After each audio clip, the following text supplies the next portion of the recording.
Well, it was a tough day for Treasury Secretary Jiim Geithner trying to defend his actions in bailing out AIG before the House Oversight Committee.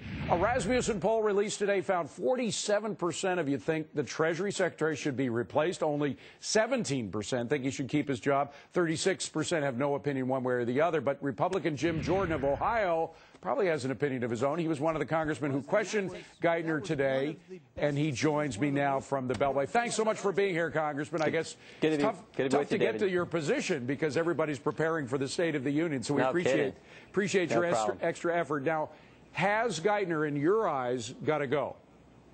Well, I mean, look, that's between the president and the American people, and the poll you cited, I think, points out where the American people are. I don't think he, frankly, helped his case today. You know, his written and oral testimony talked about how important it was to make sure AIG didn't fail and how they back AIG up and make sure the counterparties got paid full value.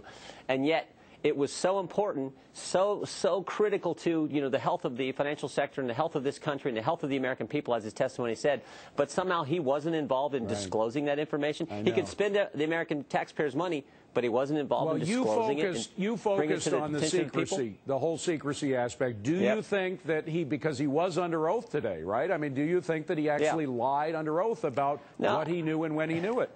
Well, I mean, it's hard to say that, and lying's a tough term, particularly when you're under oath, as he was there. But his story didn't pass the smell test, and the American people see it for what it is. You can say how critical it is, but then why not tell the American people how you spent $62 billion of their money? And here's the important thing: this has been a pattern with the government. They cry, the world's going to end, the sky's going to fall if we don't have more of your money, and then they will either do something else with it or not fully disclose, not be completely transparent with how they spend it. Or, Congressman, they just make terrible deals with it. I mean, the idea that they had to pay off Geithner, by the way, in fact, let's play this out. Geithner was defending the notion that all of those AIG clients should be paid off 100%. We're talking about paying off with taxpayer money 100% of bad bets that were made by millionaire hedge funds. And he said that 100% payoff was necessary. Let's play the tape and get your reaction. Sure. If we had broken those contracts, if AIG had not paid them in full, if we had threatened default, if we had imposed haircuts,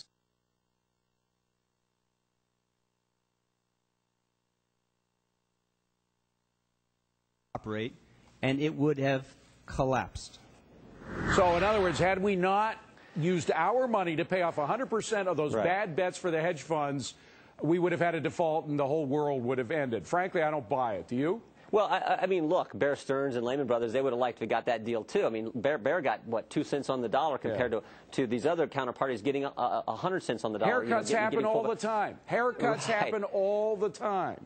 But it reinforces what I first said. If it was that critical, Mr. Geithner, why not tell the American people in a timely fashion? Why wait 3-4 months after the pressure from Congress to disclose how you spent it and that you gave them the full value? I mean, remember the context. This is November of 2008. Jiim Geithner is the indispensable man. He's the guy who's too smart to fail. In spite of the fact he didn't pay his taxes, we just had to have this guy as Treasury Secretary. He's so smart. He's so important. That was the context. So the smartest guy in the world is not going to weigh in on how this information is disclosed when he just outlined how critical supposedly this was.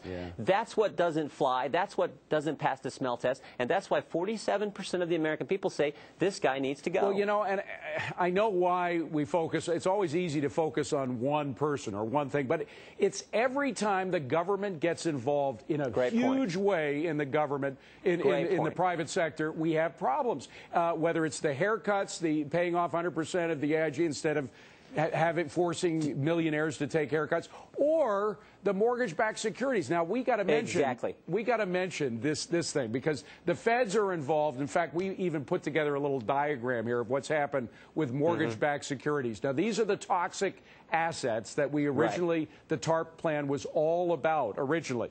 The toxic assets were being bought and sold, by the way, on a secondary market. Some people like BlackRock were buying them at 20 cents on the dollar, but BlackRock was convinced to sell them to the Fed. The Fed has bought now $1.2 trillion of these MBSs at inflated prices, so they have bought high with our money, essentially, and now they're eventually going to be selling these back to the private sector.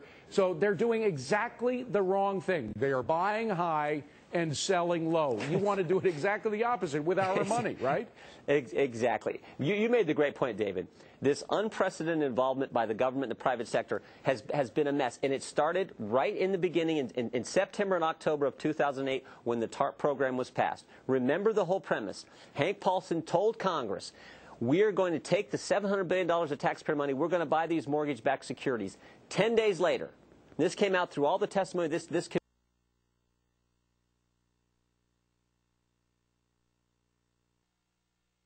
approved the money. 10 days later, they had changed their story completely and said, you know what? We're not going to purchase these mortgage-backed securities with Treasury dollars.